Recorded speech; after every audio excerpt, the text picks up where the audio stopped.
একদিকে নিজেকে অনেক বড় মনে করেছে, আবার নিজের মতো কোন মানুষের মধ্যে কোন শক্তি দেখলে পরে তাকে আল্লাহর আসনে পৌঁছে দিয়েছে। যেমন ইহুদিরা বলেছে, ওয়াকালাতিল ইয়াহুদু উযায়রুন ইবনুল্লাহ, ইহুদিরা বলেছে উযায়ের আল্লাহর পুত্র। খ্রিস্টানেরা বলেছে ওয়াকালাতিন নাসারাল মাসীহু ইবনুল্লাহ, খ্রিস্টানেরা বলেছে মসিহ ঈসা আলাইহিস সালামকে তারা আল্লাহর পুত্র বলেছে। নাউযুবিল্লাহি মিন যালিক। মানুষ নিজের থেকে নিজের মতো মানুষের সামনেই মাথা নত করেছে। সাপের মধ্যে শক্তি আছে, বাঘের মধ্যে শক্তি আছে, আগুনের মধ্যে শক্তি আছে, এগুলি দেখে তার সামনে মাথা নত করেছে। আর আল্লাহ পাক তাদের শুনায়েছেন, ইন্নাল্লাযীনা তাদউনা মিন দুনিল্লাহি ইবাদুন আমসালুকুম, আমাকে বাদ দিয়ে তোমরা যাদেরকে ডাকো তারা হচ্ছে তোমার মতো আমার আরেকটি গোলাম। সুতরাং মানুষের প্রকৃত মর্যাদা কি? সে যত বড় মনে করে তত বড় সে নয়, আবার যত তুচ্ছ মনে করে তত তুচ্ছ সে নয়। মানুষের এই দুই চরম পন্থার মধ্য দিয়ে আল্লাহ পাক তার প্রকৃত মানুষের আসল মর্যাদাটা কি সেই জিনিসটা আল্লাহ পাক তাকে বুঝাচ্ছেন। তুমি যে নিজেকে বড় মনে করো, আসলে তো তুমি অত বড় নও, কারণ তুমি তোমার সৃষ্টিগত মূল তত্ত্বের দিকে লক্ষ্য করো। আল্লাহ রাব্বুল আলামিন কোরআনে কারীমের ভিতরে বলেছেন, ফালইয়ানজুরিল ইনসানু মিম্মা খুলিক, খুলিকা মিম্মা ইন দাফিকিন ইয়াখরুজু মিন বাইনিস সুলবি ওয়াত তারাইব। মানুষ কি তার সৃষ্টির কলা কৌশলের দিকে, তার সৃষ্টির দিকে সে কি লক্ষ্য করে না? তুমি তো সামান্য এক ফোঁটা পানি ছিলে, সেই এক ফোঁটা পানি থেকে, নাপাক পানি বিন্দু থেকে তোমাকে সৃষ্টি করা হয়েছে। এখন মানুষ যেন তার মূল সৃষ্টি সম্পর্কে বুঝতে না পারে, আল্লাহর কুদরত সম্পর্কে বুঝতে না পারে, সেই জন্য মাঝখানে বলা হয়েছে যে মানুষ তো আসলে মানুষই না। তো মানুষ কি? ডারউইন থিওরি পেশ করেছে, মানুষ হলো আসলে বাঁদর। মানুষ এসেছে বাঁদর থেকে, এটাকে বলা হয়েছে থিওরি অফ ইভলিউশন, বিবর্তনবাদ বা ক্রমবিকাশবাদ। ডারউইন সাহেব বাঁদর দেখে, শিম্পাঞ্জি দেখে, ওরাং ওটাং দেখে মনে করেছেন মানুষের পূর্বপুরুষ হলো বান্দর বা ওরাং ওটাং। এটা কি করে সম্ভব? কোন জিনিসের সাথে কোন জিনিসের সিমিলারিটি থাকলে এটা ওটার পূর্বপুরুষটা বলা যায় কি করে? যেমন বোয়াল মাছ, পাবদা মাছ দেখতে বোয়াল মাছের মতো, কিন্তু তাই বলে কোন পাগল তাস পর্যন্ত বলেনি যে পাবদাগুড়ি আস্তে আস্তে করে বোয়াল হয়ে গিয়েছে। বাঁদর এবং শিম্পাঞ্জির সাথে মানুষের কোন সিমিলারিটি যদি থাকে, তাহলে কি করে যা বলা যাবে যে মানুষের পূর্বপুরুষ ছিল বাঁদর?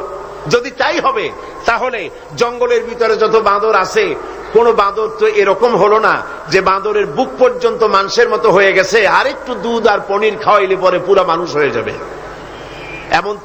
এমনটি তো কখনো হয়নি। সুতরাং মানুষ কোত্থেকে এসেছে এটা ডারউইন সাহেব বুঝবেন না। আর বোঝেন না 25,000 বছরের একটি মিসিং লিঙ্ক হয়েছে। তিনি বলতে চেয়েছেন এই মানুষ আসলে বানর ছিল, পাছায় একটা লেজ ছিল, সে ডালে ডালে লাফালাফি করেছে, অকস্মাৎ পাছার লেজ একদিন খসে পড়ে গিয়ে লেজবিহীন এই মডার্ন মানুষে পরিণত। কিন্তু লেজটা খসলো কবে এটা উনি আবিষ্কার করতে পারেন নাই বলে এটাকে মিসিং লিঙ্ক বলা হয়েছে বিজ্ঞানের পরিভাষায়। অবশ্য আজকালকার বিজ্ঞানীরা এই থিওরিকে ডাস্টবিনে নিক্ষেপ করেছে, তারা এটা বিশ্বাস করে না। সে নিজেকে বড় মনে করে অথবা ছোট মনে করে, মূল পজিশন তার কি, কোত্থেকে এসেছে, মানুষের অরিজিন কি? রব্বুল আলামিন বলেন, লক্ষ্য করো, فَإِنَّا خَلَقْنَاكُم مِّن تُرَابٍ ثُمَّ مِن نُّطْفَةٍ ثُمَّ مِنْ عَلَقَةٍ ثُمَّ مِن مُّضْغَةٍ।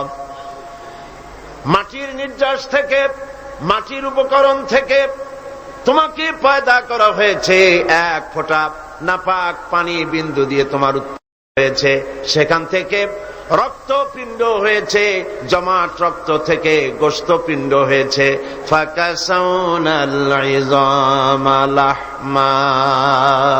এরপরে এই গোশতপিণ্ড হাড্ডির উপরে ছড়িয়ে দিয়ে তার উপরে চামড়া দিয়ে সুন্দর এক মানুষের আকৃতি আল্লাহ বলছে দিয়েছি। এবং এইভাবে করে তোমাকে মায়ের পেট থেকে সুম্মা নুখরিজুকুম তিফলা, বাচ্চার আকারে মায়ের পেট থেকে আমি নিয়ে এসেছি। তুমি যে আজ অহংকার করো, তুমি যে আজ বলো সকল ক্ষমতার উৎস জনগণ, তুমি ক্ষমতার উৎস? আশ্চর্য কথা। তুমি ক্ষমতা হলে কি করে? তোমার অস্তিত্ব কি ছিল? এক ফোঁটা নাপাক পানি ছিল যা শরীর থেকে নির্গত পর করা ফরজ হয়ে গিয়েছিল। এরকম একটি অবস্থা থেকে আমি তোমাকে সৃষ্টি করেছি। তুমি লক্ষ্য করো তোমার সৃষ্টির দিকে। ইয়া আইয়ুহাল ইনসানু মা গাররাকা বিরাব্বিকাল কারীম আল্লাযী খালাকাকা ফাসাওয়াকা ফাআদালাক ফি আইয়ি সূরাতিন মা শাআ রাক্কাবাক। হে মানব সকল, কোন জিনিস তোমাকে তোমার রবের ইবাদত থেকে তোমাকে ফিরিয়ে দিল? তোমাকে আমি যেমন খুশি আমি তোমাকে সৃষ্টি করেছি, সুন্দর আকৃতি দিয়েছি, এবং তোমার মায়ের পেট থেকে যখন আমি তোমাকে এনেছি, ওয়াল্লাহু আখরাজাকুম মিন বুতুনি উম্মাহাতিকুম লা তা'লামুনা শাইআ। মায়ের পেট থেকে এমন অবস্থায় তোমাকে বের করে আনা হয়েছে যখন তোমার কোনো হুঁশ ছিল না, জ্ঞান ছিল না। আল্লাহ রাব্বুল আলামিন বলেন, এই পৃথিবীতে আমি তোমাকে আনলাম, তোমার খাবারের ব্যবস্থা আমি রব্বুল আলামিন করে দিলাম। মায়ের পেটের ভিতরে যখন তুমি ছিলে সেখানে খাবারের ব্যবস্থা কে করেছে? বলুন, কে করেন? মায়ের নাভির সঙ্গে সন্তানের নাভির সাথে একটি তার লাগিয়ে দিয়ে মায়ের মাসিক অসুখকে বন্ধ করে দিয়ে এই রক্ত দিয়ে পরিপুষ্ট করেছেন আল্লাহ পাক এই সন্তানকে। যখন সন্তান পৃথিবীতে এলো, নাড়িটা কাটা হয়ে গেল, একটা লাইন বন্ধ হলো খাবার, আল্লাহ রাব্বুল আলামিন মায়ের বুক থেকে সন্তানের জন্য খাবারের জন্য ডাবল লাইন চালু করে দিলেন। সিঙ্গেল ছিল, ডাবল লাইন আল্লাহ চালু করে দিলেন। তো অস্তিত্ব, তুমি তো নির্ভরশীল ছিলে, অসহায় ছিলে। তুমি নিজেকে কি করে তুমি বড় বড় করো? তোমার পৃথিবীতে যা খাচ্ছ পড়ছ সব তো আমার দান। এগুলি সব কার দান? বলেন, কার দান? সবকিছু আল্লাহ পাকের দান। তুমি যে জমিনে ফসল ফলাও, এই ফসলটা তুমি কোত্থেকে ফলালে? আল্লাহ রাব্বুল আলামিন বলেন, আফারাআইতুম মা তাহরুসুন আআনতুম তাজরাউনাহু আম নাহনুজ জারিউন। তোমরা কি দেখতে পাও না ফসল দেখে? এই ফসলের ক্ষেতের ফসলগুলি কে উদ্গত করে? তুমি করো না আমি করি? কে করেন বলেন? জমিনের ফসল ফসল হয়েছে, বাম্পার ফলন হয়েছে, এ ফলন কে দেয়? আল্লাহ পাক। আল্লাহ পাক বলেন, আমি ফসল ফলাই, বরকত আমি দেই, আমি যদি ইচ্ছে করি। লাউ নাশাউ লাজআলনাহু হুতামান ফাযালতুম তাফাক্কাহুন। আমি যদি ইচ্ছে করি সমস্ত ফসলগুলিকে, ধানগুলিকে চিটায় পরিণত করে দিতে পারি। পারে কিনা বলেন? ধানের মধ্যে চাল থাকবে না, করতে পারেন না আল্লাহ? ধানগুলি অনেক সময় আমাদের দেশে চিটা হয় না। আল্লাহ পাক বলেন, আমি যদি ইচ্ছে করি ধানের মধ্যে কোনো চাউলই হবে না, সব চিটায় পরিণত করে দেব। পারবো না? পারবেন না আল্লাহ পাক? তখন তোমরা কি করবা? ধর্মঘট করবা? ধর্মঘট করবা? হরতাল করবা? তাতে আল্লাহর কিছু হবে? তখন তোমরা কি করবে? সমস্ত ফসল জুড়ে বিনষ্ট হয়ে যায়, তখন তোমরা শুধু এতটুকুই বলতে পারবে, ইন্না লামুগরামুন বাল নাহনু মাহরুমুন। তখন তোমরা কপালে হাত মারবে আর বলবে, আমরা মাহরুম হয়ে গেলাম, আমরা বঞ্চিত হয়ে গেলাম। আরে কপালে হাত মারা ছাড়া আর কিছুই করতে পারবে না। তোমরা নিজেদেরকে যে বড়াই করো, এই বড়াই কোনো কাজের নয়। মানুষের এই অসহায়ত্বের কথাগুলি আল্লাহ পাক কোরআন শরীফ এভাবে তুলে ধরেছেন। তোমরা যে বিজ্ঞানের নবনব আবিষ্কার দেখে বড়াই করতেছো, এই আবিষ্কারগুলি আমরা করছি। মানুষ সব মানুষই নাকি সব? বিজ্ঞানের আবিষ্কার দেখে কোরআনকে, আল্লাহকে, রসুলকে মানুষ অবজ্ঞা করতেছে। আসলে বিজ্ঞান মানে কি? বিজ্ঞান মানে হলো বিশেষ জ্ঞান। বিজ্ঞান মানে কি? বিশেষ জ্ঞান। তো বিশেষ জ্ঞান কি? যেমন ধরুন আমার সামনে এই মাইক, এই মাইকের মধ্যে এই সবগুলি মৌলিক উপাদান আল্লাহর। এই মাইকের যত মৌলিক উপাদান কার? বলেন সবাই কার? এর মধ্যে তামা আছে, দস্তা আছে, প্লাস্টিক আছে, লোহা আছে। মৌলিক উপাদানগুলি সব আল্লাহ। প্লেন বলেন, জাহাজ বলেন, রিক্সা বলেন, গাড়ি বলেন, যাই বলেন, মৌলিক জিনিসগুলি আল্লাহ। বিজ্ঞান বিশেষ জ্ঞানের মাধ্যমে এগুলিকে অ্যাসেম্বল করেছে। ঠিক কিনা? সত্য কিনা? তো কি দিয়া বড়াই করবা? তোমরা সাবমেরিন আবিষ্কার করেছো, তার বড়াই করবা? সাবমেরিনের অনেক আগে তো আল্লাহ তিমি মাছ বানাইয়া সাবমেরিন কেমনে চলে তা দেখাই দিছে। সাবমেরিন পানির মধ্যে ডুবে কেমনে? আমি সাবমেরিনের ভিতরে উঠছি এবং দেখেছি। সাবমেরিন তার নিজের ওজন এবং ভেতরে বেশি করে পানি নিয়ে এরপরে পানির অতল তলে ডুবে যায়। আবার যখন উঠতে চায় তখন পানি পাম্প দিয়ে উঠায় দিয়া উপরে ভেসে ওঠে।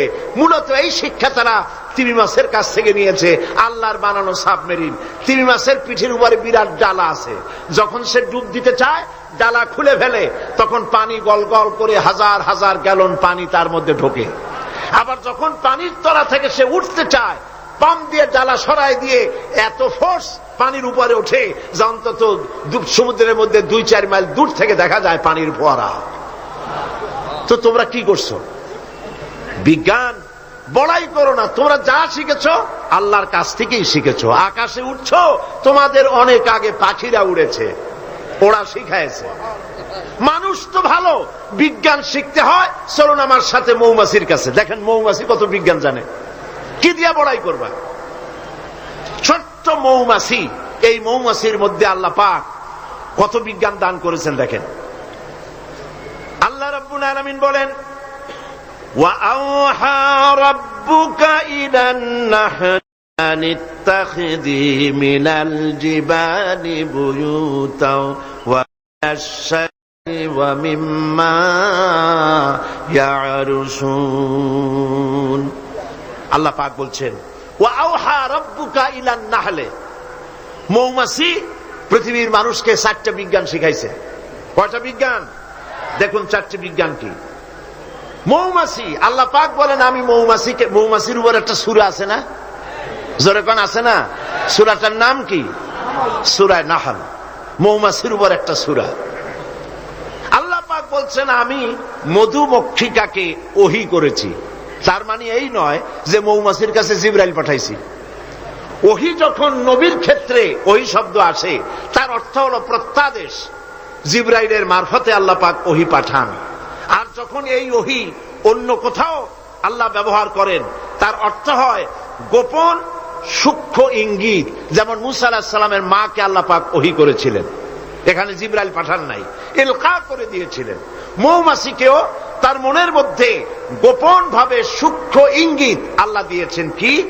আত্তাখিযি মিনাল জিবালি বুয়ুতা, পাহাড়ে বাসা বানাও, ঘর বানাও, পাহাড়ে পর্বতে। যেহেতু মধু হলো একটা মেডিসিন। মধু কি? এই মেডিসিনটা কে বানিয়েছে?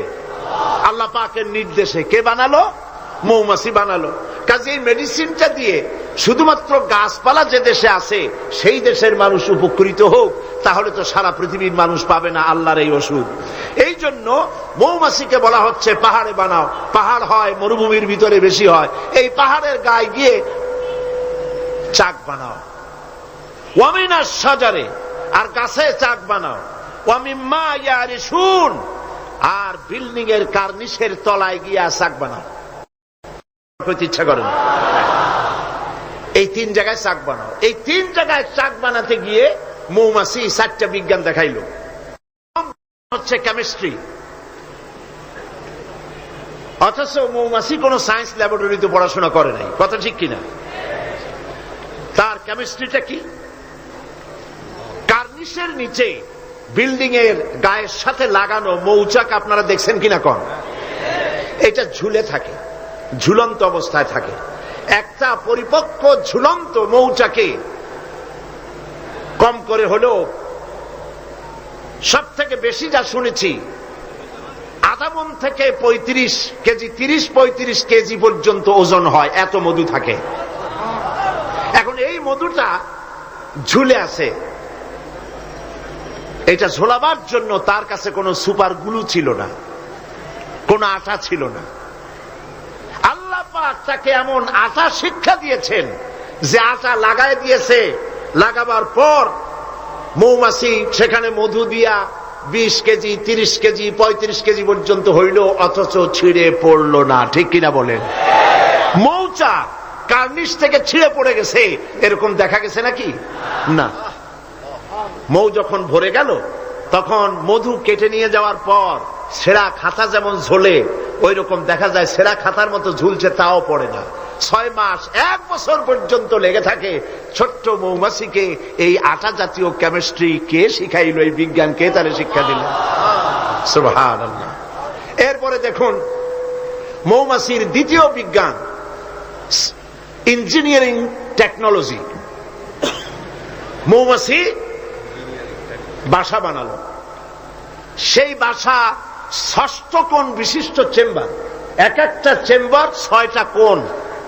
লক্ষ্য করে দেখবেন, সমান মাপের কোণ বিশিষ্ট চেম্বার তৈরি করে লক্ষ চেম্বার, অথচ তার কাছে জ্যামিতি বক্স ছিল না, তার কাছে মেশিন মাপ করে সুন্দর করে এটাকে এভাবে সাজাইয়া এই মৌমাছি ভিতরে মৌ ঢুকাইয়া আবার চেম্বার গুলির মুখ আটকায় দিল, যেন ফোটা ফোটা হইয়া যা সে সঞ্চয় করেছিল তা যেন পড়ে না যায়। এই যে বাসা বানাইলো, এটা হলো তার ইঞ্জিনিয়ারিং টেকনোলজি। এই টেকনোলজি আরো যদি দেখতে চান, বাবুই পাখির কাছে যান।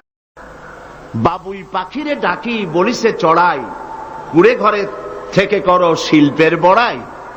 যদিও বাবুই পাখি, চড়ুই পাখি বাবুই পাখিকে এটা বলেছে, আসলে শিল্পের বড়াই করার মতো। এই যে চতুর্দিক থেকে পাতাগুলি ছিঁড়ে এনে যে বাসা বাবুই পাখি বানালো, আগেই কোন সুবহানাল্লাহ। এই বাসা শুধু বাসা নয়, এর মধ্যে বেডরুম আছে, এর মধ্যে ডাইনিং রুম আছে, মাস্টার বেডরুম আছে, শুধু টয়লেট নাই। নিচ দিয়ে ঢুকবে, আবার ব্যাকডোর দিয়ে নিচের থেকে আক্রান্ত হলে ব্যাকডোর দিয়ে পালাবার ব্যবস্থাও আছে। এই বাসার ভেতরে কোন বিদ্যুৎ লাইন, পিডিপি বা আরইবি কেউ লাইন দেয় নাই, ফলে বেচারা অন্ধকারে তারা স্বামী স্ত্রী কনজুগাল লাইফ লিড করবে কি করে? সেজন্য ওর মাথার মধ্যে আল্লাহ এমন বুদ্ধি দিলেন, কিছু কাদা এনে বাসার ভেতরে কাদা লাগিয়ে জোনাকি পোকা 5-6টা ধরে এনে মাথা ভিতরে ঢুকায়া পাছা বাইর করে দিয়ে রেখেছে, অটোমেটিক 0 পাওয়ারের বাল্ব তৈরি হয়ে গেছে।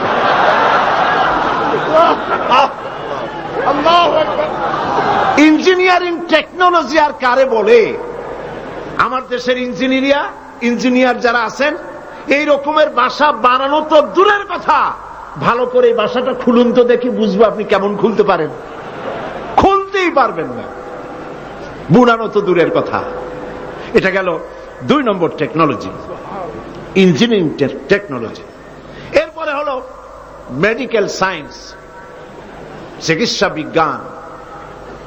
আল্লাহ রাব্বুল আলামিন মৌমাছিকে বলছেন, সুম্মা কুলি মিন কুল্লি সামারাতি ফাসলুকি সুবুলা বিকা দুলুলাব। সব রকমের ফুল থেকে মধু চুষে নাও আর তোমার রবের নির্ধারিত পথে চলতে থাকো। সব রকমের ফুল থেকে মধু আহরণ করে মৌমাছি আহরণ করে এক জায়গায় রাখলো, পয়জন হলো না, এটা মানুষের জন্য সেবা হয়ে গেল। আর মধু কখনো নষ্ট হয় না, কখনো পচে না। মধু যদি পিওর থাকে, ওর ভিতরে যদি আপনি কিছু না মিশান, বছরের পর বছর মধুর পিও থাকবে, নষ্ট হবে না। আলহামদুলিল্লাহ। ঔষধের পচন ক্রিয়া নষ্ট করার জন্য অ্যালকোহল ব্যবহার করা হয়। বিজ্ঞানীরা আবিষ্কার করেছেন অ্যালকোহলের কোনো প্রয়োজন নাই, বরং অ্যালকোহলের পরিবর্তে হালাল মধু ব্যবহার করলেই ঔষধের পচন ক্রিয়া নষ্ট হতে পারে। আল্লাহ পাক বলেছেন ফিহে শিফাউল লিন্নাস, এর মধ্যে রয়েছে মানব গোষ্ঠীর জন্য শেফা, রোগের প্রতিষেধক। সুবহানাল্লাহ বিহামদিহি। এটা হলো মেডিকেল সায়েন্স। চতুর্দিক থেকে মধু সংগ্রহ করে একত্রিত করছে, পয়জন হচ্ছে না, এটা তার জন্য মানুষের জন্য শেফা হয়ে যাচ্ছে। চতুর্থ নম্বরে মৌমাছির কাছে যে বিজ্ঞান শিখবেন সেটা হলো মেরিন বায়োলজি। আল্লাহ পাক বলছেন ফুল থেকে মধু আহরণের জন্য তুমি চলে যাও, কিন্তু রাস্তা ভুলে যেও না, রাস্তা ভুলে যেও না। একটা মৌমাছি তার বাসা থেকে, এগুলো নিয়ে যারা রিসার্চ করেছেন প্রাণীতত্ত্ববিদরা বলেছেন মৌমাছি ফুল থেকে মধু গ্রহণ করার জন্য নিজের বাসা থেকে 10 মাইল পর্যন্ত দূরে চলে যায়। আপনারা কোনোদিন দেখেছেন কোন মৌমাছি আপনার ঘরে এসে পথ খুঁজতেছে, বাবা বাসা হারাইছি যাবো কোন পথে, তালাশ করছে কখনো? আল্লাহ পাক বলছেন তুমি যাবে ফুল থেকে মধু আহরণ করার জন্য, রাস্তা ভুলে যেও না। সুবহানাল্লাহ বিহামদিহি। সমুদ্রের ভিতরে নাবিকেরা যখন জাহাজ চালায়, ইনল্যান্ড রিভার লাইনে আমাদের দেশীয় নদীগুলিতে স্টিমার যখন থাকে সামনে সার্চ লাইট থাকে, কিন্তু সমুদ্রে শিপগুলি এদের কোন সার্চ লাইটের দরকার নাই। সার্চ লাইট জ্বালাই দেখবে কি? পানি আর পানি, কি দেখবে? সেই জন্য তাদের জন্য প্রয়োজন হচ্ছে একটা মানচিত্র আর একটা কম্পাস। কম্পাস, মানচিত্র, রাডার, এগুলিকে ফলো করে স্টিমার শিপগুলি মহাসমুদ্রের ভেতর দিয়ে চলে, পথ হারায় না। এবার আপনি বলেন মৌমাছি নিজের মৌচাক, এই চট্টগ্রাম কলেজের কার্নিসের নিচে তার বাসা, মধু আহরণ করার জন্য চলে গেল। এখান থেকে 10 মাইল কদ্দূর? বদ্দার হাট নাকি হাটহাজারী? হাটহাজারী গেছে মধু আনতে। ওর কাছে কোন কম্পাস ছিল? কোন মানচিত্র ছিল? কোন মানচিত্র, কোন কম্পাস নাই। চলে গিয়েছে মৌ আনতে, আর ঠিক সেখান থেকে মধু মুখে করে এনে আবার জায়গায় পৌঁছে গিয়েছে। সুবহানাল্লাহ বিহামদিহি।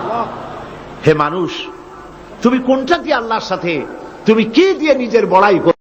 কোন ক্ষেত্রেই মানুষের বড়াই নয়, সমস্ত শ্রেষ্ঠত্ব, বিরাটত্ব, মহানত্ব সবটাই আল্লাহ রাব্বুল আলামিনের জন্য।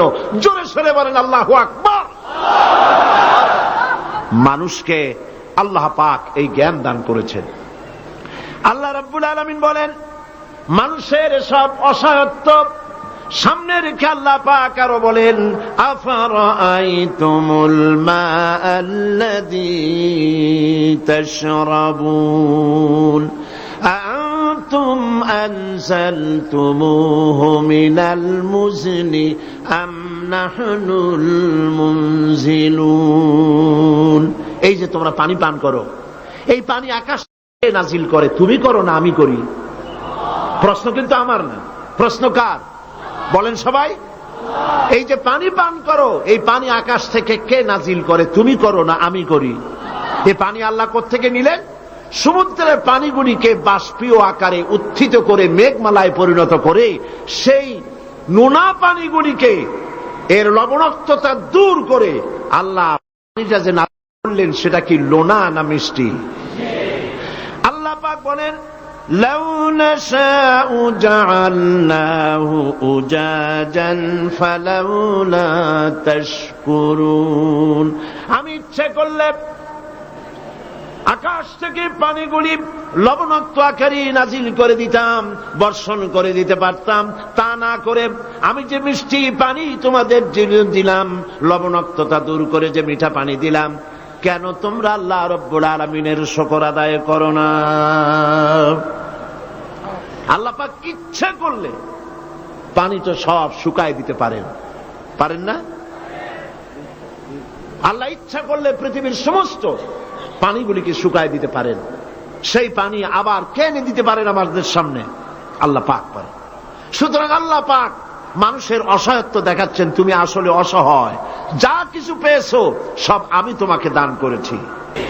আল্লাহ আল্লাহ পাক বলেন লাউ নাশাউ জাআলনাহু উজাজান ফালাউলা তাশকুরুন, আমি ইচ্ছে করলে আকাশ থেকে পানিগুলি লবণাক্ত আকারে নাজিল করে দিতাম, বর্ষণ করে দিতে পারতাম। তা না করে আমি যে মিষ্টি পানি তোমাদের দিলাম, লবণাক্ততা দূর করে যে মিঠা পানি দিলাম, কেন তোমরা আল্লাহ রব্বুল আলামিনের শুকর আদায় করো না? আল্লাহ পাক ইচ্ছে করলে পানি তো সব শুকায় দিতে পারেন, পারেন না? আল্লাহ ইচ্ছা করলে পৃথিবীর সমস্ত পানিগুলিকে শুকায় দিতে পারেন। সেই পানি আবার কেনে দিতে পারেন আমাদের সামনে, আল্লাহ পাক পারেন। সুতরাং আল্লাহ পাক মানুষের অসহায়ত্ব দেখাচ্ছেন, তুমি আসলে অসহায়, যা কিছু পেয়েছো সব আমি তোমাকে দান করেছি। এই জন্যে ফাসাব্বিহ বিসমি রাব্বিকাল আযীম, ওই আল্লাহ পাকের বড়ত্ব, তার তাসবিহ তোমরা ঘোষণা করো। সবাই পড়েন সুবহানা রাব্বিয়াল আযীম। তুমি কত অসহায়, খুব মাতব্বরি করো, কিন্তু সমুদ্রে যাও তো। সমুদ্রে যখন মানুষ যায়, ওয়াইযা গাশিয়াহুম মাওজু কাযুলাল, যখন সমুদ্রের ভিতরে বিরাট তরঙ্গমালার ভিতরে মানুষ যখন পড়ে যায়, আল্লাহ পাক বলেন দল্লা মান তাদউনা ইল্লা ইয়াহু, যখন সমুদ্রের ভিতরে তুফানে পড়ে যায় তখন আল্লাহ ছাড়া সবাইকে তারা ভুলে যায়। শুধু তখন মনে পড়ে আল্লাহ আল্লাহ, আল্লাহ ছাড়া তখন আর